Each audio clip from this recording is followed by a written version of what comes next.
Fala galera, tudo bem? Estamos em mais um Prevcast e hoje eu estou aqui com uma convidada maravilhosa.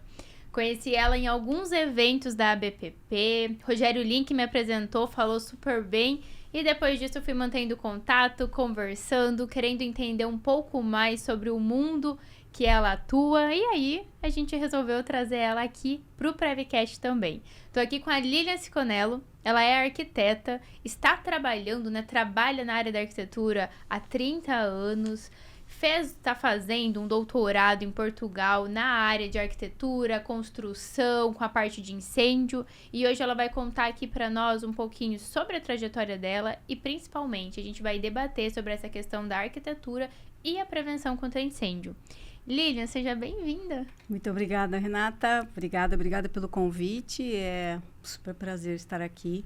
Acho que ter o espaço para a gente poder falar a respeito e principalmente, puxando já a sardinha, sobre arquitetura é muito importante. É muito importante o papel dos arquitetos nesse processo todo, com certeza. A parte da prevenção contra incêndio, ela começa no projeto de arquitetura, né? No projeto. Acho que isso é um ponto, assim, que a galera não enxerga, mas é o principal. Exatamente, E até já entrando na nossa conversa, agradecendo a oportunidade, a gente vê o seguinte, na arquitetura a gente tem muito esse enfoque, já desde lá do início, quando você começa a faculdade, eu vejo que isso não mudou muito, na história da forma-função, nas questões estéticas, enfim, que, é claro, não devem ser deixados de lado, e você vai ter tendências de época, enfim.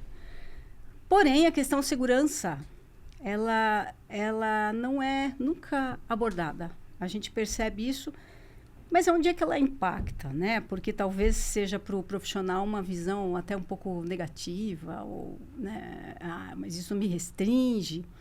E muito pelo contrário, porque a partir do momento que eu estou falando da função de um edifício, ele tem que literalmente funcionar bem. E esse funcionar bem significa também oferecer segurança aos seus usuários. Quando a gente fala, por exemplo, de um veículo de luxo, ou não de luxo, mas hoje se aborda a questão segurança de um veículo. Uma das análises que as pessoas fazem hoje é a questão segurança. E por que não dos edifícios? E o que o arquiteto tem a ver com isso? Muito. Porque desde os primeiros traços dele, ele já consegue trazer isso para o projeto sem necessariamente comprometê-lo. Muito pelo contrário, agregando esse valor da segurança. Tá? Então, eu vejo que isso é um primeiro passo e é um paradigma que tem que ser quebrado. Porque sempre se analisou como um empecilho, falando em termos de arquitetura, nem vou entrar na questão das construtoras, daquele que executa, mas para o projetista, não só o arquiteto, o engenheiro também, começa a tratar e a verificar e entender isso como obstáculo. E não, a gente começa a ver como aliado. Sim. Trabalha lado a lado, não é contra. Exatamente. E a partir desse momento, mas afinal de contas, onde é que entram as decisões? As decisões já começam na própria urbanística. O arquiteto tem formação, normalmente de urbanista também, então ele vai começar a enxergar o acesso ao edifício. Isso, por exemplo, tem na IT 5, ela fala da questão dos acessos e da urbanística. Então, você vai pensar em termos da implantação de um edifício, como é que ele ocorre? Você tem espaço suficiente, você tem áreas de manobra para um veículo dos bombeiros, para um resgate, para um acesso, e para fazer as manobras que a gente já sabe, por exemplo, uma cidade como São Paulo, o nível de dificuldade que é. E você tem a mesma questão, por exemplo, nas cidades históricas. Então, há análises que têm que ser feitas de forma diferente. Isso eu vi, por exemplo, lá em Coimbra, como é que eles fazem as análises numa cidade que é medieval. Que a gente tem coisinhas, vamos dizer assim, parecidas aqui no Brasil, com Minas, esse mesmo tipo de situação, que além das construções serem todas geminadas, coladas às ruas estreitas e em ladeiras íngremes, que o acesso não é tão simples. Então, as soluções são distintas quando eu falo de uma Faria Lima e quando eu falo de uma cidade histórica, quando eu falo de uma cidade que está no litoral, e que isso o arquiteto tem plena condição de avaliar previamente, né? Se ele tem um acesso, e isso vai impactando, por exemplo, na decisão de fachadas.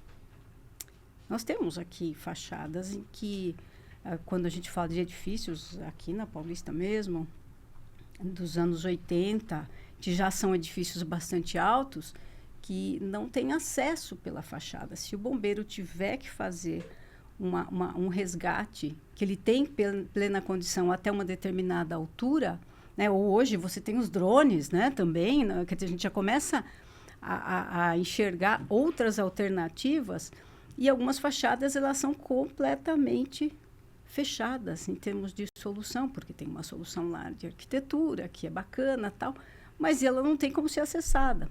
Então, essas decisões começam a ser revistas já com o próprio arquiteto. E, é claro, sempre o engenheiro junto. Eu enxergo bem assim. Está aí na palavra especificação. A especificação, eu acho que é o grande trunfo para que a gente possa ir por esses caminhos, né? E, Lilian, você comentou muito sobre essa questão da arquitetura com a prevenção contra incêndio. Eu sei que sua formação é arquitetura. Isso. E como é que você chegou na prevenção contra incêndio? Desde o começo da sua carreira? Você foi descobrindo? Como é que a gente se torna um pouco engenheiro, né? Porque essa visão é muito diferente. Você encontrar arquitetos que pensem dessa maneira. Exato. Eu acho que o que me trouxe foi justamente o contato com a indústria. Eu trabalhei durante 10 anos com projeto residencial, comercial, naquele padrão que existia há 2, 3 décadas atrás, né? E nem sequer se falava sobre isso. Era muito raro. Tanto na universidade quanto na sua rotina. E, de repente, você começa a vivenciar uma outra realidade quando eu resolvi ir para a indústria, né? Aí eu comecei esse caminho. E esses novos contatos, vamos dizer assim, com a área de produção, com produção fabril, com industrialização, por quê? Porque o contato que a gente tinha era com uma construção civil bastante arcaica, ainda artesanal, que sequer EPI se usava, né? Então, era muito comum você ver o trabalhador na obra sem EPI. Isso mesmo nas construtoras. Então, o que acontece? Dentro desse novo mundo que foi se abrindo, porque aí eu comecei a trabalhar numa área técnico-comercial, que é voltada para a especificação, mas você começa a entender a necessidade e as novas tendências da industrialização. E isso eu vi muito de perto daí na construção, como um todo. Principalmente quando eu fui pro drywall, né? O drywall, sistemas construtivos leves, drywall steel frame, que hoje a gente vê aí absolutamente pleno e já, vamos dizer assim, assimilado pelos profissionais e pelo mercado, né? Na época encontrei pessoas bastante reticentes ainda, mas hoje a gente vê que é também um caminho sem volta. E esse contato com o industrializar trouxe, vamos dizer assim, a eficiência. A palavra eficiência foi o segundo passo, que hoje ainda vejo que precisa melhorar na construção civil brasileira. A gente tem. E outra, que ela se torne mais simples. Simples mesmo. Simples no sentido, inclusive, que a proteção contra incêndios comece a ser mais simples, mais acessível. Hoje, né? Você vê a prevenção contra incêndio como algo complexo? Muito. Por quê? A começar das normas. E eu vejo o seguinte, nós estamos nos desenvolvendo nesse aspecto, nós estamos melhorando muito, né? Porém, elas ainda são muito dispersas e acabam se transformando numa colcha de retalhos, que para o profissional abraçar toda esse conhecimento é muito complicado. Apesar de que, ontem à noite, estava ouvindo uma live de um pessoal dos Estados Unidos, da construção civil, a grande maioria engenheiros, que eles já estavam comentando nas soluções de IA, né, inteligência artificial, na construção como um todo. E que aí você tem a possibilidade de ter um projeto analisado pela inteligência artificial, verificando se ele atende normas ou não. Então, a gente começa a entrar num outro mundo, né? Em um outro mundo de viabilidades e de facilidades, entre aspas. Porque quando você traz muita complexidade, tudo se torna mais com obstáculos. Então, você tem obstáculo no desenvolvimento do projeto, na execução, depois lá na frente, na própria obra e depois na fiscalização. Quando você tem isso tudo sob controle, que um BIM permite, né? Um BIM permite, você começa a trazer, vamos dizer assim, novas possibilidades e mais tranquilidade para o profissional também. Então, eu acho que ainda no Brasil está complexo. Até que meu trabalho aqui, que eu estou fazendo no doutorado, né, na Universidade de Coimbra, ele é voltado, apesar de ser, eu falei que a gente vira um pouco engenheiro, né, na Faculdade de Engenharia Civil, que é o curso de Engenharia de Segurança ao Incêndio, o meu foco é a construção em madeira, né, em situação de incêndio. Por quê? Porque a gente vê uma tendência muito forte agora da construção em madeira, na madeira engenheirada, né, o CLT, o LAN. O Brasil já tem fábricas, eles já têm tecnologia e possibilidades. E a partir do momento que você detém um pouco mais de conhecimento, talvez as questões restritivas que a falta de conhecimento traz, acaba criando normas muito rígidas. Ou, às vezes, elas não são seguras o suficiente, Sim. as prescritivas, ou elas são rígidas demais que inviabilizam. Então, essa justa medida, eu vou dizer, para o profissional também assimilar, não é muito simples. Não é. Eu vejo assim que é um desafio imenso. É um desafio imenso em termos de conhecimento e também de viabilizar, porque nos Estados Unidos hoje você já tem edifícios de 25 andares em madeira. Tudo, pleno em madeira. Então você tem os painéis, né, as lajes e toda a estrutura em madeira engenheirada. Lógico que os primeiros 3 pavimentos normalmente são em alvenaria, em concreto, armado. E depois os demais, mas mesmo assim, são pelo menos 22, 21 andares em madeira. Que é algo que a gente pensa, nossa, mas como é que é isso, né? Como é que isso funciona? Agora, é claro que eles têm uma análise também, que a gente fala muito sobre isso, que é o desempenho do edifício como um todo. E isso o arquiteto tem condição de verificar. Por quê? Porque você analisa também saídas de emergência. Quando o arquiteto começa a pensar na circulação em ambientes muito complexos, que eu sei que os arquitetos adoram, né? Mas quando você entra, o que a gente chama de ambiente complexo? Aquele espaço que você entra e você não se situa. Existem edifícios que são assim, né? Principalmente os muito, muito amplos, que você não tem o domínio total do espaço. Se você entra ali pela primeira vez, né, então você leva um tempo. Para o usuário, talvez aquele que esteja no dia a dia, né, por exemplo, no caso do edifício comercial ou até no residencial, a pessoa domina, entre aspas, os acessos. Para aquele que é novo ou entra naquele edifício pela primeira vez, assimilar esses espaços são desafios grandes e que podem impactar no momento de abandono, de evacuação de um edifício. No caso de incêndio, falando mais especificamente, mas pode ser qualquer emergência, né? E algumas análises que são feitas, por exemplo, na simulação, nem sempre elas correspondem à realidade. Por quê? Porque a gente entra num outro aspecto, que é o aspecto psicológico das pessoas quando elas estão em situação de emergência, de risco, né? Cada um de nós reage de uma forma. E nós, principalmente nós brasileiros, não temos treinamento nenhum para para qualquer situação de risco. E nenhum dos nossos, vamos dizer assim, nós não temos terremoto, mas nós temos enchentes. Nós temos enchentes urbanas. Prova disso está sendo a reação que a gente está tendo do Rio Grande do Sul, exatamente. Né? A gente não está preparado para nenhum tipo de... De forma alguma para o desastre. Né? Nem a prévia, nem durante e nem depois. Então, assim, eu digo isso por conta de ter passado algumas vezes por enchentes aqui em São Paulo mesmo, e que no próprio veículo você não sabe como agir.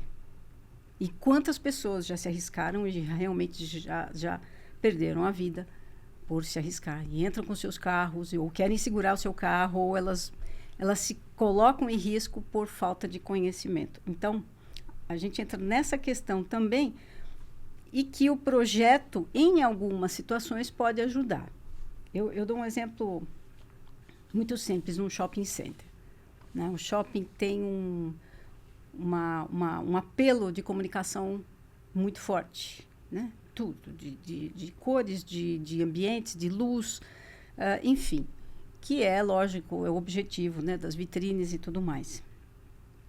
Mas aí quando eu comecei a entrar nessa área, eu comecei a fazer esse exercício de procurar ver onde é que está a sinalização de saída de emergência dessa, né? E a gente fica realmente no meio daquilo tudo, onde é que está.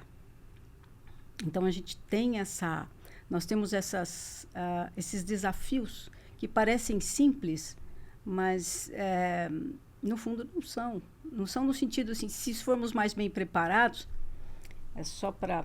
Né, não quero entrar muito nesse assunto, que não é o foco hoje, mas um exemplo, há alguns meses atrás, que aquele avião no Japão, né, que ele colidiu com outro, e você vê em 1 minuto e meio, 2. A evacuação foi pleníssima. 300 pessoas em menos de 2 minutos, acho que foi. Eu não sei se foi 1,5 ou 2. Mas, assim, é uma coisa inimaginável. Mas por quê? Porque eles são preparados em si. Desde pequenos, desde muito pequenininhos, eles já têm essa noção do comportamento coletivo muito, muito clara, né? Independente da forma como cada um reage. Você é treinado. E nós ainda não sabemos usar o extintor. Né? A gente não sabe o que fazer, se eu pego a escada, se eu não pego a escada, o que eu faço. Né? Então, nesse aspecto, cabe também ao projetista facilitar, entre aspas, essas questões. Não é só isso que vai trazer a plena segurança, mas pode ajudar. Porque nós temos ainda muitos edifícios que foram construídos, projetados e construídos de forma incorreta. A gente sabe disso. Que algumas alternativas precisam ser analisadas. Exato. Ô, Lilian, mas em todo esse tempo que você atua na área da arquitetura, dentro da engenharia contra incêndio, eu dei uma olhada, são quase 9 anos, né? Isso. O que você viu, assim, de evolução e maiores desafios dentro desses 9 anos? Dentro dessa área, o que acontece? Eu acho que a gente está amadurecendo, né? Ainda há uma complexidade. O fator preponderante, a meu ver, é a falta de conhecimento. E essa falta de conhecimento, ela está lá desde a universidade. Eu achei que isso tinha se alterado, que nos cursos de arquitetura e engenharia já havia algo mais além de instalações. Não. Né? Então, o que acontece? Quando o profissional faz uma opção por um determinado... Quando ele faz a especificação de um material de fachada, por exemplo, ele não tem ciência. Talvez, pela própria... hoje, o incentivo da questão da eficiência energética, houve opção por materiais que, principalmente de isolamento, que têm sido muito procurados, desenvolvidos, com uma questão estética muito bacana. Porém, o profissional não tem ideia, ou ele não não coloca na pauta dele a questão do desempenho ao fogo desses materiais. Agora, eu não sei analisar, o que eu faria? Busca informação, procura uma consultoria, procura um profissional que tenha essa noção, porque também o fabricante precisa hoje ter dentro da sua especificação, do seu catálogo, qual é o desempenho do material, tanto de fachada interno quanto externo quanto interno, né? Então, todos esses movimentos, eles, para mim, têm a origem lá na universidade. A arquitetura e a engenharia precisam, por isso o nosso trabalho também, eu trabalho na própria BPP como associação, de fazer, criar esses laços com as universidades. Então, a gente ou vai fazer uma aula magna, ou estar numa semana de engenharia, porque é uma participação inicial, apesar de nós termos uma lei KISS. A lei KISS, que é de 2017, é uma lei federal, que ela, entre aspas, seria obrigatório a questão da segurança contra incêndio fazer parte da grade curricular nas universidades, voltadas para arquitetura, engenharia e cursos técnicos, inclusive. Mas aí a gente ouve assim, que é uma coisa acho muito bizarro. A lei não pegou. Para mim não existe uma lei não pegar, né? Uma lei é uma lei, uma lei federal, né? Então, às vezes a gente vê, como o próprio Rogério Lin fala um pouco disso também, muita coisa é falta de conhecimento. Então, às vezes, da própria universidade. É falta de conhecimento. A galera não tem noção do que a gente faz, do como é sério, de como é preocupante, o impacto que tem. Exatamente. Quando a gente traz, Lilian, a parte da prevenção contra incêndio para o ESG, a gente vê que a gente consegue ficar em todos os fatores. Porque fazer um bom projeto nada mais é do que um olhar social muito grande. Exato. Porque você vai impactar a sociedade como um todo. E me chama a atenção por que incêndio não é tratado normalmente nas políticas. Ele é um pouco, assim, vamos dizer, existe uma certa... o assunto, o tema causa, né, uma certa... Eu vejo que a galera cuidados. Eu vejo que a galera tem, assim, um interesse. Eles se assustam quando esse assunto vem à tona. Mas aí, acho que quando eles vão procurar para mexer, eles veem que o buraco é muito mais embaixo e desiste. Exato. E aí que eu acho que poderia se simplificar. Né? Algumas tomadas, algumas medidas, elas poderiam ser mais simples. Eu fiz, até terminando sobre a sua pergunta em relação a entrar nesse segmento, eu resolvi fazer o mestrado, né? Então, eu fiz o mestrado em tecnologia da habitação pelo IPT. E ali eu trouxe como tema da dissertação uma compartimentação com alto desempenho, que na época era o contato que eu tive, inclusive na indústria, em relação a sistemas leves, né? Aí estou falando de compartimentação, de parede especificamente, com alto desempenho a fogo. Né, para que também saísse um pouco daquela questão, só parede de alvenaria suporta, né, entre aspas, porque também há controvérsias, depende de como ela é. O próprio concreto, a gente vê quantas questões tem o próprio concreto, o aço. Né, todas, por isso que a BPP trata de todas elas, né, da segurança estrutural, inclusive. Mas nesse trabalho, eu até na época desenvolvi, porque foi um contato um pouco mais acadêmico, inclusive, que daí a gente começa... Como a gente vem desse mundo corporativo, né? Primeiro de projeto, depois o corporativo, o acadêmico já começa a ter uma outra pegada, né? E foi vamos dizer assim, um exercício muito interessante, mas eu sempre pensei, como esse doutorado também, ele tem que servir a comunidade, ele tem que servir à sociedade, tem que ser bom. Aquilo que se estuda, que se pesquisa, precisa servir. Não pode ficar só com uma coisa bonitinha lá na prateleira. Né? Olha, tenho aí um título. Não, eu acho que ela tem que ser útil, né? E trazer, pelo menos incentivar, ajudar aos novos caminhos.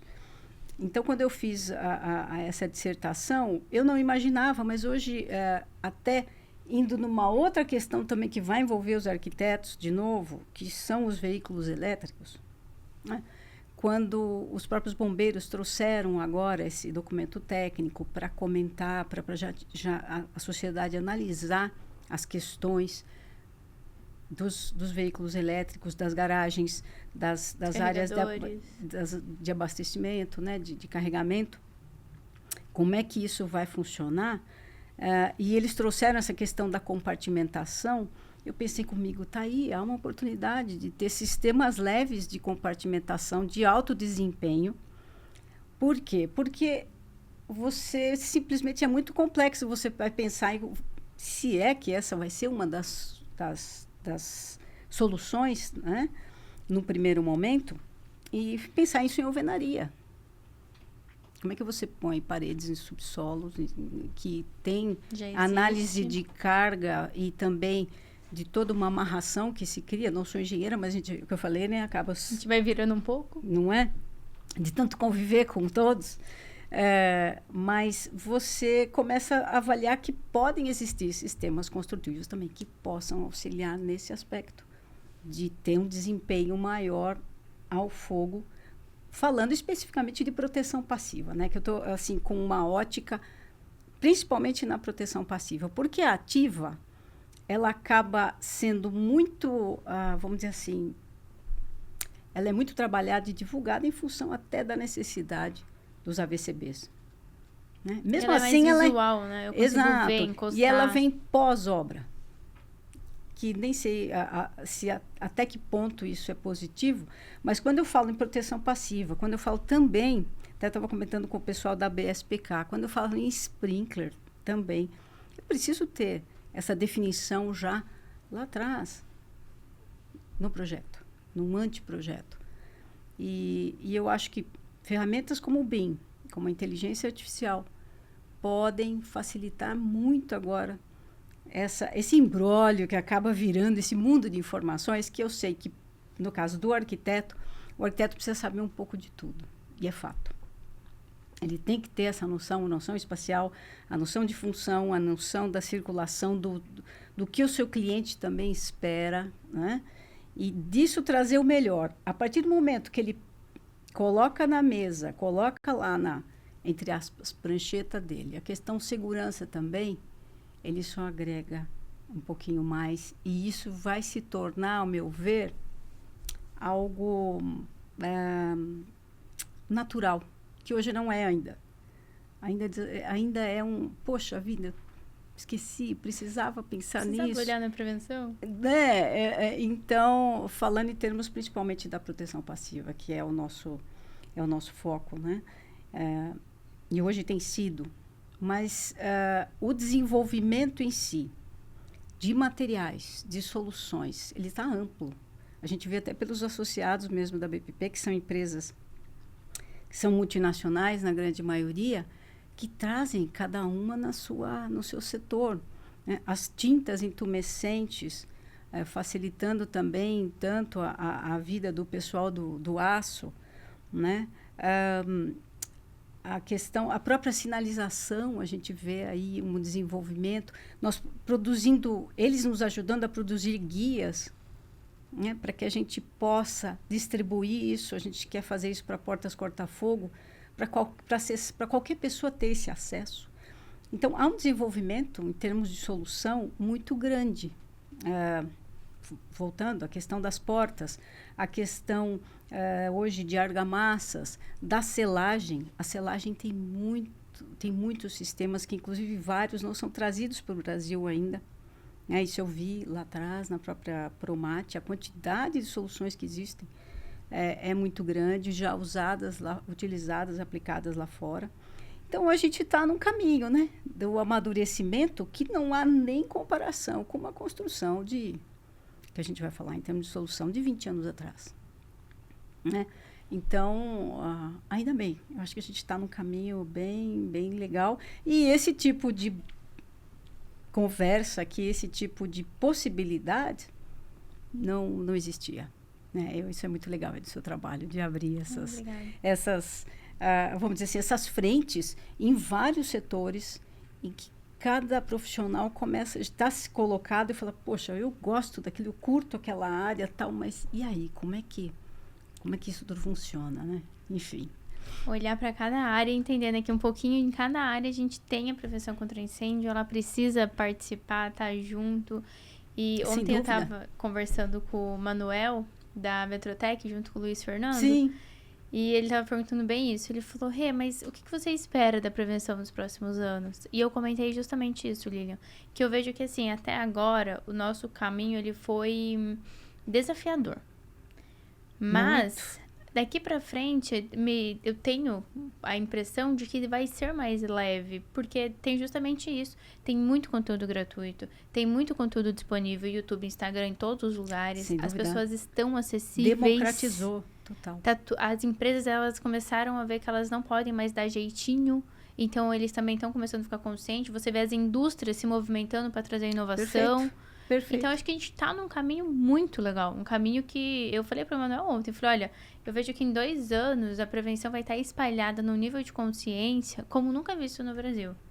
Eu concordo com você. Ainda, né, a gente tem as questões, a gente vivencia isso com o pessoal mais velho, né, que já passou por todas essas... E que de vez em quando você vê que cansou, né? Tipo, ai... O Berto veio aqui, eu perguntei pra ele. Falei, Berto, o que você espera da prevenção nos próximos 5 anos? Ele, não vai melhorar, vai ser igual. Falei, não, Berto, responde de novo essa pergunta. Por favor, corta, vamos lá. Não. Não, é verdade, por quê? Porque já se passou muita dificuldade, muitos nãos. Só que, paralelo a isso, as tragédias acontecem. Infelizmente.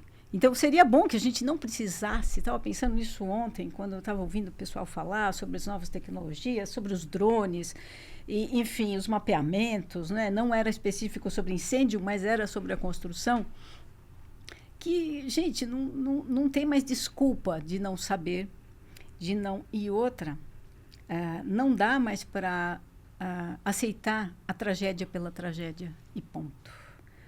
Infelizmente, ainda a gente tem uma questão no Brasil, que nas reuniões que a gente faz, isso a gente volta, mesmo as reuniões normativas, que a BPP também trata nos seus comitês técnicos as questões normativas, mas ainda a gente volta numa questão séria no Brasil, que é a impunidade. Eu falo disso aqui, sim, porque como cidadã, eu acho que isso impacta a nós todos, em todos os sentidos, em todas as áreas do Brasil. Né? E falando especificamente da construção e falando especificamente do incêndio, quando isso também se tornar algo visto de uma maneira mais séria, efetiva, as pessoas também vão começar a ter um pouco mais de cuidado com o que elas fazem. E eu estou de acordo que realmente esse conhecimento ou essa coisa do jeitinho já não está pegando bem mais. As pessoas não querem mais isso. Sabe, eu acho que a gente chegou numa exaustão e que tem muito das novas gerações que não querem mais isso, que já estão dizendo chega. A gente está vendo uma galerinha nova nascendo, as crianças com uma vertente de moral no bom sentido, de ser correto, que eu espero que sabe, que transforme. Porque eu falo assim, mas você é muito arquiteta, muito sonhadora. Sim, eu acho que isso faz parte e nós temos que ir por esses caminhos para ter uma sociedade melhor, porque essa coisa da falta de ética nos cansa. Porque a gente quer trabalhar dentro disso, procurar, não que nós vamos fazer tudo absolutamente perfeito, não sei, mas buscar esses caminhos e a gente vê quando existe uma, vamos dizer assim, uma referência, aqueles que querem isso, eles se encontram. É interessante Sim. isso, né? Os bons se conectam. Não há uma conexão, porque isso reforça. Poxa, cara, não estou sozinha aqui nessa. Eu sofro dessas dores, por isso os nossos encontros são importantes, os eventos são importantes, porque as dores acabam sendo ali compartilhadas e soluções melhores. Por quê? Porque ao final do dia, at the end of the day, as pessoas, claro, precisam sobreviver, as pessoas precisam de seus empregos, as pessoas precisam pagar as suas contas. Então, não está se questionando se comercialmente, como é que as marcas atuam. Eu vejo que há possibilidade, sim, de de fazer algo mais equilibrado, né? E de subir a régua no geral da edificação, como um todo. Então, em termos de qualidade de arquitetura, de segurança, e que a gente não precise mais ouvir ou ver, isso o Roberto Ramos fala muito, cenas de pessoas nas macas que foram colocadas nos hospitais em incêndio, foram colocadas na rua, né? Quantos já não faleceram pelo fato de ter esse tipo de deslocamento, né, inadequado, que se a gente tratar em termos de compartimentação, uma compartimentação adequada, até a selagem, a orientação das pessoas de ter uma brigada eficiente, né? Que a gente evite isso nos hospitais. Eu nem vou entrar no assunto dos museus, hein?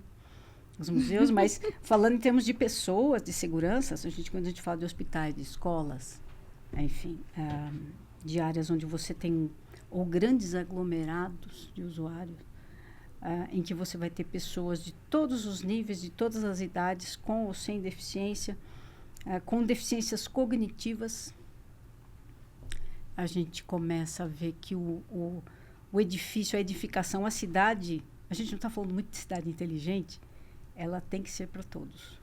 Ela tem que garantir minimamente essa mobilidade e o conforto e a segurança para as pessoas. Isso é um pouco o sonho, mas faz parte de sonho. Eu acho que ontem querer um mundo melhor. Querer um mundo melhor. A hora que eu falei ontem pro Ralph, eu falei, pro Ralph não, desculpa, pro Manuel. Falei, Manuel, talvez um pouco sonhadora demais, talvez um pouco esperançosa demais. Não mas sei. Não é isso que nos move? Exato. E assim, Lilian, porque se eu cair num descrédito de não acreditar que das vai pessoas, mudar, ou meu, ou o seu. Faz sentido. Eu vou assim, não vou. E outra, a gente quando tá eu comecei assim, isso aqui, lindo. Pois é, eu ia te perguntar. Quando eu comecei, as pessoas falaram assim, mas agora você vai fazer doutorado? Eu falei, mas você está querendo dizer o quê? Né? E é interessante quando a gente fala, principalmente da Europa, especificamente Portugal, né? Você vê o pessoal mais sênior atuando em todas as áreas e estudando e fazendo. E o Brasil, nesse ponto, ainda é um pouco... Né? As pessoas olham um pouco... sim. E eu falo, gente, cada vez mais eu vejo a necessidade de saber. Quando eu escutei ontem nesse pessoal comentando que a gente não pode esperar 6 meses para se atualizar com a inteligência artificial, porque ela está mudando mensalmente, eu me assustei. Falei, nossa, precisa acompanhar. Dá para acompanhar tudo isso? Mas, enfim, brincadeiras à parte... É por esse caminho que eu acredito que a gente tem que ir. Enfim, né? E você comentou sobre o seu doutorado, você até trouxe aqui, acho que é a primeira versão, né? Na verdade, é o projeto inicial, né, que a gente tem que apresentar. O que é o seu doutorado? O que você fez? Explica para nós, por favor. Então, o meu trabalho, ele, dentro da engenharia de segurança contra incêndio, como eu tive essa vivência aí com os sistemas construtivos leves e alternativos também, né, dentro da própria carreira, e eu me encantei quando eu vi os edifícios em madeira, quando eu vi os já construídos no norte da Europa. Daí as pessoas falam assim, mas a gente tem um outro clima, enfim. Aí você começa a ver nos Estados Unidos. O Canadá também já tem uma tradição muito grande. E a qualidade e a beleza dos edifícios. E quando a gente pensa no Brasil, quando a gente pensa em mudança climática, quando a gente pensa em sustentabilidade, quando a gente pensa na dimensão do nosso país, para ter matéria-prima para suprir edifícios de madeira, é totalmente viável. E isso me encantou. Eu falei, é por aí que eu vou, dentro, claro, dessa tratativa do incêndio. Porque uma das questões que as pessoas se assustam quando elas falam na madeira, principalmente quando a gente fala de edifícios de 20 andares em madeira, onde tudo... É a questão do incêndio, né? As pessoas falam, nossa, mas isso é né? A primeira reação, e tem a reação também, vamos dizer assim, por falta de conhecimento da questão da durabilidade. Então, hoje a gente tem sistemas, vamos dizer, peças produzidas com alta qualidade. Eu assisti até uma palestra de uma empresa alemã, isso no evento que eu estive, em que ele mostra o nível de controle e classificação das peças em madeira engenheirada, que não é mais visual, que não é mais... Ela também usa a inteligência artificial, e as peças ali já são definidas e separadas pela própria densidade da madeira. Então, você tem assim, já um nível de vamos dizer assim, de qualidade absurdo para criar peças. E eu acho que é esse caminho que a gente vai. E a viabilidade em si, porque quando eu falo em edifícios em madeira, eu tenho um impacto absurdamente inferior em termos das pegadas de carbono. Que a construção civil tradicional, a gente sabe que é muito intenso a questão dos resíduos que ela produz, ainda mais a nossa, que tem muito ainda de artesanal. Eu lembro que na época que eu fazia faculdade, o pessoal fazia a seguinte análise: de cada 4 edifícios, porque o nosso desperdício era de 25%, 25% era o desperdício. De cada 4 edifícios, um era descartado, jogado fora. Isso diminuiu, mas não diminuiu muito. É claro que só quando eu faço essa análise como um todo, porque você vai ter mercados que já as construtoras perceberam quanto isso impacta nas vendas delas, no desenvolvimento, naquilo que ela tem como produto, que para ela também não é interessante mais ter esse desperdício. Então, elas se melhoraram muito nesse aspecto. E a madeira é uma das soluções, porque também você tem a construção, no caso, o off-site, ela é industrializada, ou você chegar com parte da edificação já pronta, tá? Mas, em contrapartida, vamos fazer a análise da situação em incêndio. No meu caso, o meu trabalho ele é voltado para se fazer uma análise das madeiras brasileiras, né, no sentido de a matéria-prima, porque até tempos atrás as peças em madeira engenheirada elas vinham da Europa, né? Então você tem a referência, inclusive do Eurocode, de todas as tabelas que os projetistas utilizavam, inclusive para fazer seu cálculo estrutural, estavam baseados na madeira europeia e no Eurocode.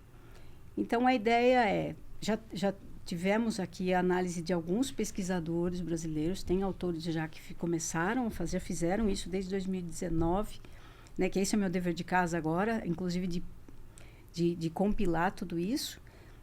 Mas é fato a necessidade de se conhecer o comportamento da madeira de origem nacional nas peças engenheiradas. Por quê? Porque é diferente uma espécie que cresce na Europa. A madeira é um elemento vivo, né? A madeira, a espécie que cresce na Europa, nos Estados Unidos, no Canadá ou aqui. O clima, tudo influi, né? O clima, a insolação,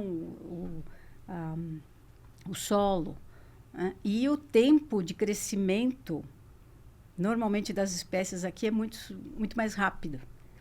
Mas, em contrapartida, você tem variações na densidade. Então, não dá, vamos dizer assim, a análise é essa, não dá para fazer vamos dizer assim, se utilizar de tabelas internacionais para se fazer cálculos, principalmente quando a gente fala de situação de incêndio, enfim, como é que essa peça se comporta em altas temperaturas.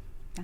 Tentando ser resumida, mas enfim, basicamente é isso. Tá? E isso é toda a análise do seu doutorado, ele está no fim? Que fase que ele está? Ele está na fase assim, aqui eu tenho praticamente 40% dele ainda feito, porque a minha ideia é realizar ensaio, né, para que a gente testar possa... as madeiras. Sim, ainda tem um tempo, porque eu tive uma interrupção, teve a pandemia, e agora, no ano passado, que eu retomei, fiquei com 2 anos, daí eu parei, e agora retomei, faz aí 6 meses esse trabalho. Fui para Portugal, voltei, agora o trabalho é aqui. Essa parte de testes. É aqui. Oi, Lilian, para a gente encaminhar para o final, sim, em uma palavra, o que é prevenção contra incêndio para você? Em uma palavra, Eu acho que a primeira é a conscientização. Aí vem em todos os sentidos, né? A conscientização como profissional, como cidadão, ou como fabricante, ou enfim, né? Mas a frase que eu sempre gosto, eu comentei no seu encontro, que a gente participou, que até foi um pessoal lá do CTE que trouxe essa frase, eu brinquei com a arquiteta, falei assim, posso levar sua frase adiante, porque eu acho que ela é importante, que é a que o incêndio se apaga no projeto. Então... Inclusive, essa acho que foi a frase que a gente postou sua na rede social, né? Foi. Falei, olha, porque eu falei para ela, eu posso usar a sua frase? Eu não lembro o nome da menina, é uma arquiteta. Porque é lá que começa, mas isso só é viável a partir do momento que os profissionais têm conhecimento. Têm conhecimento. Eles também não têm essa responsabilidade enquanto estão na ignorância, entre aspas, do assunto. Por isso o nosso desafio tão grande em levar principalmente para o pessoal mais jovem. Por isso a importância da rede social, porque lá a gente tem aí a agência também sempre levando para o Instagram. A gente inclusive está muito legal o trabalho da agência, estou gostando bastante de acompanhar. Fazer um pouco de propaganda para eles, apesar do que a gente sempre faz, mas é uma linguagem que precisa chegar, né? E ela tem que ser mais, por um lado, simples. Eu acho que a partir do momento que o profissional começa a encontrar muita dificuldade no seu trabalho, quando os obstáculos, no caso, por exemplo, das próprias normas, como elas começam a ser muito restritivas, elas acabam sendo transgredidas. Então, há uma necessidade de começar a fazer análises por desempenho nos edifícios. O edifício, ele por si, ele tem vida própria. Então, ele tem suas características, ele tem o seu tipo de usuário. Acho que a questão do uso do edifício também é importante. Se ele é residencial, o que é importante para um edifício residencial, quando as pessoas estão num determinado horário, vamos dizer assim, dormindo, o que elas fazem? O que elas precisam para serem... Porque muito do que acontece de sinistros é que as pessoas são pegas de surpresa. Né? E naquele momento, como a gente sabe, as pessoas não acreditam, elas só a partir do momento que elas veem o quão é rápido a deflagração de um incêndio, normalmente, elas não têm essa noção. Né? Elas acham que ainda há tempo de fazer, Não há. Então, elas precisam ter esse conhecimento e o edifício estar preparado para isso também. E eu acho plenamente viável no que a gente tem. Um exemplo, né, até para não entrar muito no detalhe, mas, por exemplo, questão de portas. Uma questão a gente tem são as portas corta-fogo, que elas são necessárias, mas hoje as próprias portas, a porta principal de entrada dos edifícios, que não tem como ter caixas de escada enclausuradas, elas precisam ter um outro desempenho. Eu trabalhei um tempo em Belo Horizonte e eu fiquei, né, num edifício residencial em que as portas tinham... você vê que a fragilidade delas, que elas se abriam, que você via através do... Não era um edifício de padrão ruim, né? Mas aquilo que eu aceito. Não, tudo bem, a minha porta dentro eu não tenho, coloco uma pintura, fica bonito, tal, você não... Mas não é essa a questão. A gente não tem essa noção. Então, aí entra também norma de desempenho. A importância da norma de desempenho que ela pode trazer também para os profissionais novas possibilidades, no sentido assim, eu quero a qualidade do edifício como um todo, em termos de vida útil. Quando eu compro um apartamento, ele tem que ter uma duração mínima. Ele tem que ter um caixilho que funcione, que tenha isolamento acústico e que, ao mesmo tempo, ele não tenha... que ele tenha isolamento em relação às chuvas, aos ventos e tudo, uma estanqueidade. Né? Então, todas essas coisas que eu comento fazem parte da questão de projeto, de especificação e de conscientização. Perfeito. Eu acho Lilian comentou da frase que ela falou no evento, E o evento que ela falou é a Preview Weekend, que inclusive a terceira edição acontece agora, dia 29 de agosto a 1º de setembro. Vou pedir pro João, pro Pedro deixarem um QR Code aqui para quem quiser entrar na lista de espera, que a gente liga para cada um para garantir aquilo que a gente conversou no evento, Lilian, que o pessoal que esteja lá, os profissionais que estejam lá, sejam de verdade, galera qualificada, galera que tá procurando entender mais sobre a prevenção contra incêndio. E não só a galera da grana extra, né? Não, e você vê assim, o interesse do pessoal, é muito interessante a forma como vocês abordam. Eu acho que assim é muito legal, é muito dinâmico. Isso também cria uma nova... São novas vertentes que vêm, uma nova linguagem que eu acho fundamental. Fundamental. E eu quero estar nela. Estará, já está convidada. Eu ao vivo, não pode nem negar. E, na verdade, assim, porque... Sabe o que acontece também, Renata? A gente vê que os velhos discursos já não... Não pega a galera nova. Não. A gente não quer, mas a gente quer algo melhor. As pessoas querem... tudo melhor, né? Os brasileiros aprenderam a entender a qualidade das coisas. Eles, nos últimos 30 anos, eles viajaram muito mais, eles estudaram fora muito mais, eles se inteiraram. A gente tem internet aí para nos mostrar. Então, vamos dizer assim, o nível também de exigência do consumidor também tem que se ampliar. Exato. O consumidor como um todo, não é só no seu telefone celular, não vou falar nenhuma marca, mas sim, não é só nisso, não é só o seu carro, mas é a sua casa, é a sua cidade, o nível que você tem, né? Viajando, você vê a qualidade, entrando em alguns dos acabamentos nas construções lá fora, no caixilho, nas portas.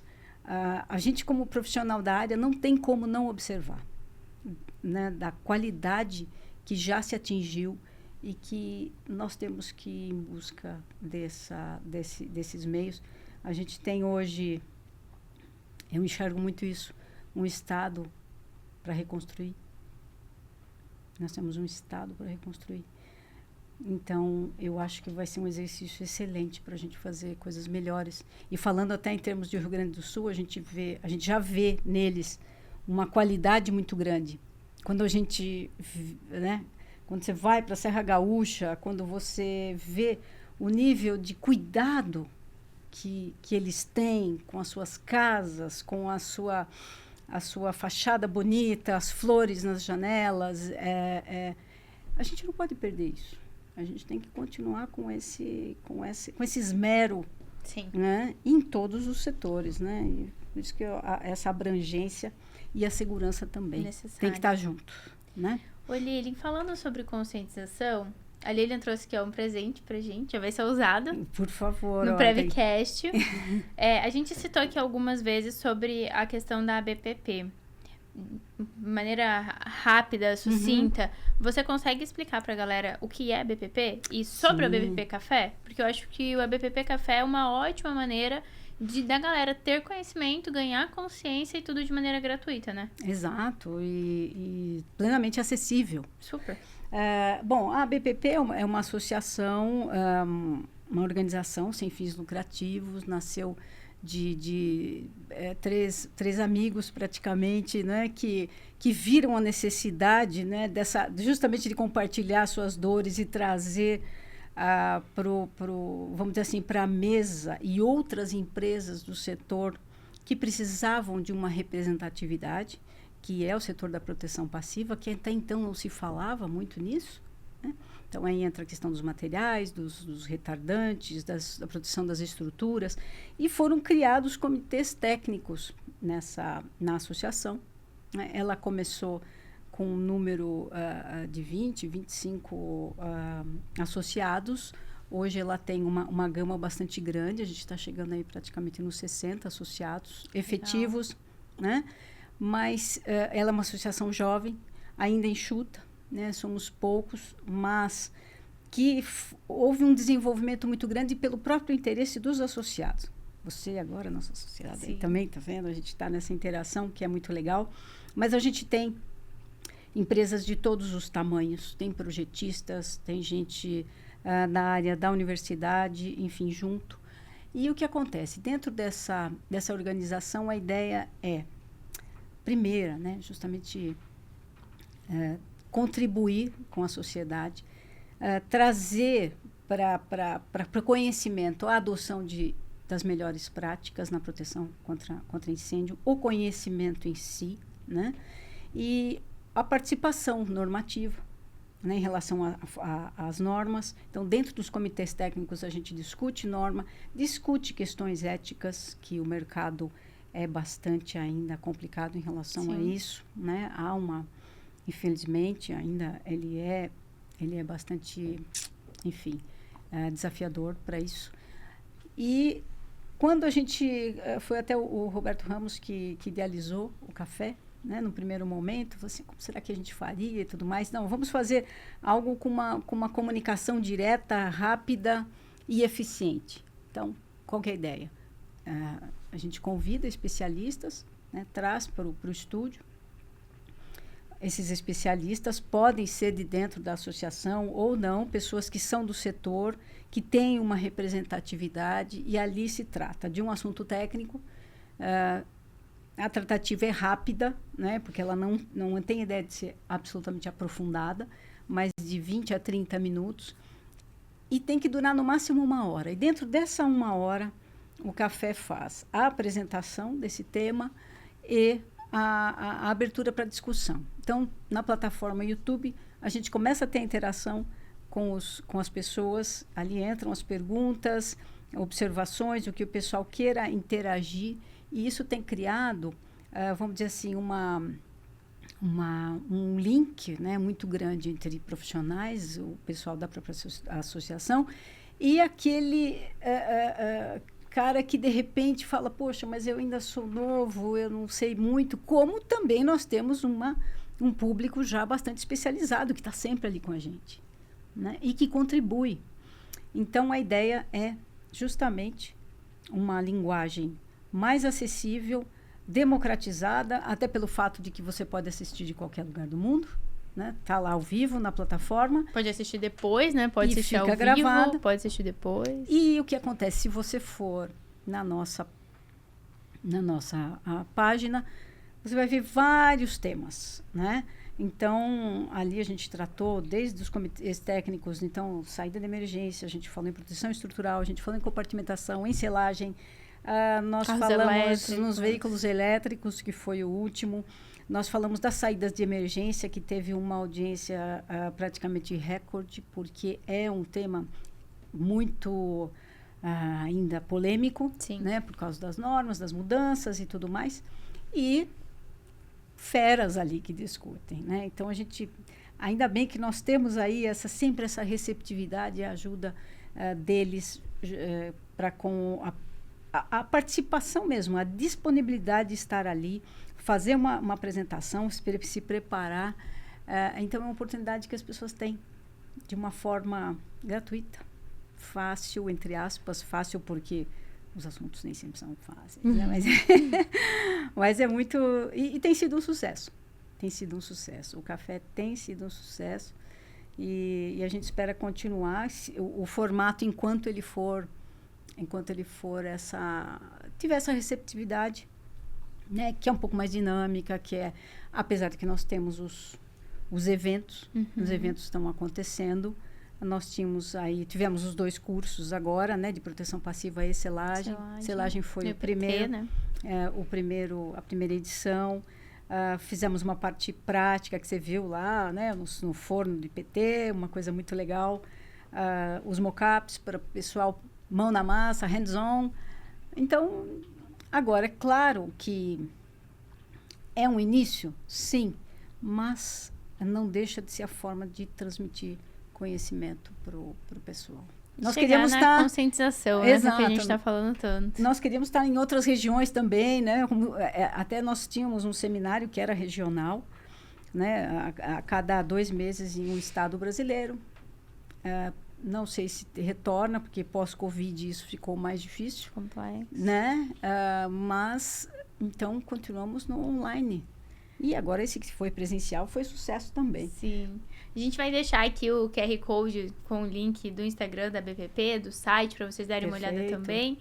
E Lilian, muito obrigada. Obrigada pela participação, obrigada pelo seu tempo. Nossa, é nosso e super satisfatório. A gente quer que isso continue, que seja sempre cada vez mais com contribuição, que o pessoal também nos traga esse feedback para a gente entender se essa comunicação está sendo efetiva, enfim, porque se as pessoas não se sentirem pertencentes a esse universo, não adianta. A gente precisa realmente desse engajamento e que no momento, vamos dizer assim, da escolha que você faz dentro de um projeto, eu acho que ela tem que significar algo mais leve, mais tranquilo e que você sinta que está fazendo a coisa certa. Sim. Não tem coisa melhor. É isso. Não é? É sobre isso. Obrigada, Lilian. Eu que agradeço. Obrigada, Renata.